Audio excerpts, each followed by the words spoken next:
Vale, chicos, os voy a explicar el esquema, ¿vale? Y así pues también hago un repaso un poco del tema completo. En primer lugar, núcleo atómico. El núcleo atómico nos dividíamos en dos partes importantes, que era la fuerza nuclear, que queda claro que es la fuerza que hay entre los mismos nucleones dentro del núcleo, que hacen que se mantengan unidos. Esto tiene que ver un poco con el núcleo atómico, ¿vale? En el que podemos ver dos partes. Un núcleo atómico está formado por el núcleo y por la corteza. En el núcleo están los nucleones y en la corteza los electrones. Los nucleones son el número atómico, ¿vale? Que ya sabemos que se llama Z y que coincide con el mismo número de protones y de electrones que hay dentro del átomo, ¿vale?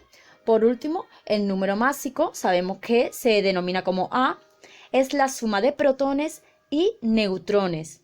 No olvidemos que los nucleones son tanto protones como neutrones, ¿vale? Que el núcleo está formado por ambos elementos. Por último, tenemos que saber que un elemento siempre va señalado con el número másico y el número atómico, ¿vale? Dependiendo de estos dos números, serán elementos o esos elementos a su vez serán isótopos, que son aquellos que son iguales, pero el número de arriba, el número másico, va cambiando. Otro concepto que aparece en este apéndice es la energía de enlace. La energía de enlace es la energía liberada y la energía liberada es la energía que se libera cuando se forman los núcleos a partir de los nucleones libres, ¿vale? Se calcula por la masa multiplicada con la velocidad de la luz. Un concepto muy importante que entra en las cuestiones de selectividad es el concepto de estabilidad. Un núcleo será más estable cuanto más se acerque el número de neutrones al número de protones, o lo que es lo mismo, al número atómico. Por otro lado, el defecto de masa. Siempre tenemos que tener en cuenta que la masa de un núcleo siempre va a ser menor a la masa de la suma de nucleones. La energía de enlace por nucleón será esa misma energía dividido por el número másico, que es el número que define al nucleón. El apéndice de desintegración radiactivo se divide en radiaciones alfa, beta, gamma, en leyes de Soddy y en familias radiactivas. Las radiaciones alfa, beta, gamma suelen entrar como cuestiones de selectividad. Hay que tener en cuenta que cuando hay radiaciones alfa, lo que aparece es un elemento de helio con un número másico de 4 y un número atómico 2. Cuando hay una radiación beta, hay que tener en cuenta que lo que aparece es un electrón.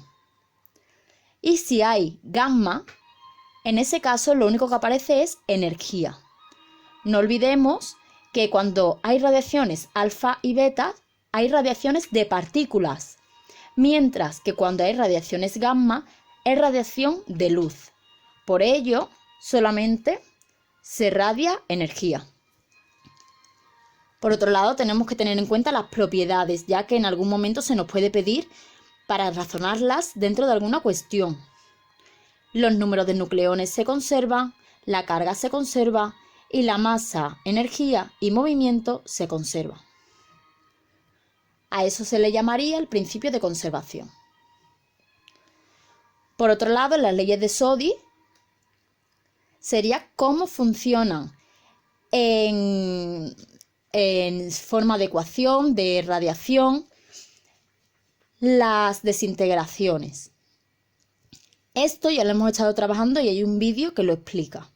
Por lo tanto, no nos vamos a parar mucho más. Lo que sí es tener en cuenta que los elementos que aparecen son precisamente los que hablamos en el apartado anterior. Y tener en cuenta también cómo van cambiando los números másicos y atómicos dependiendo de los números másicos y atómicos que aparecen en los elementos nuevos. En último lugar, en las familias radiactivas aparecen varias familias importantes que tienen diferentes caminos dependiendo de la radiación que tengan. Esto puede caer en cuestiones teóricas, pero no es lo que más suele caer. En el apartado de ley de desintegración radiactiva, tampoco quiero pararme mucho, ya que tanto en el esquema aparece bien la definición, como que además también se subió en su día un vídeo en el que explicábamos cada una de estas fórmulas y de dónde venían. Lo más importante a tener en cuenta aquí, que estas son fórmulas necesarias para tener en cuenta para los problemas y el significado y nombre de cada una de ellas. No podemos equivocarnos por no saber a qué fórmula nos estamos refiriendo. Tenemos que saber el nombre de cada una y a qué se refiere cada una. Todo eso se explica en un vídeo que yo ya subí. En caso de duda, pues os ponéis en contacto conmigo y os lo vuelvo a explicar. En el punto 4, reacciones nucleares. Es lo mismo que hablamos en el apéndice 2. ¿De acuerdo? Las leyes de conservación son las propiedades de conservación de las que hablábamos antes. Conservación de nucleones, conservación de carga eléctrica, conservación de carga de movimiento y conservación de masa-energía. Teniendo en cuenta que las reacciones pueden tener un proceso exoenérgico o proceso endoenérgico, cosa que no suelen pedirnos, pero que tenemos que saber por si las moscas.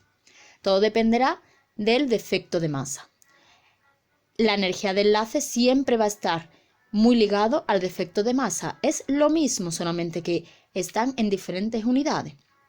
Y se refiere a temas diferentes, unos a las masas y otros a la energía, por lo que tiene que ver con la velocidad de la luz. Cuando el defecto de masa es mayor que 0, la energía de enlace también será mayor de 0. Y cuando sea menor de 0 la diferencia de masa, también lo será la energía de enlace. Eso será lo que diferencia un proceso de otro. Por último, tenemos las reacciones de fusión y de fisión.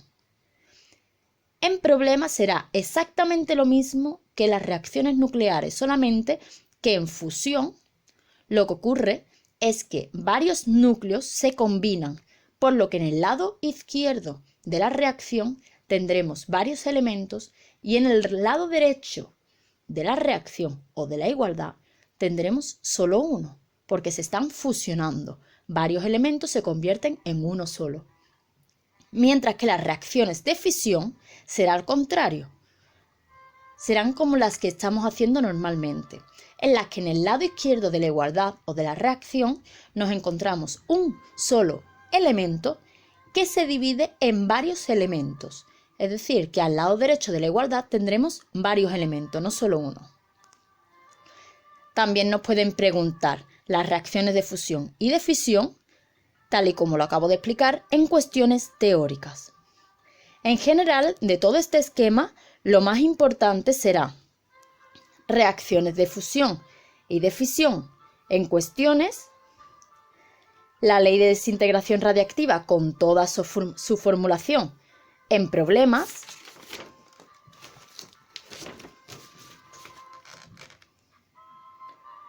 la energía de enlace en problemas con todas sus fórmulas, teniendo en cuenta que la estabilidad caerá como cuestiones y el defecto de masa suele caer como problemas.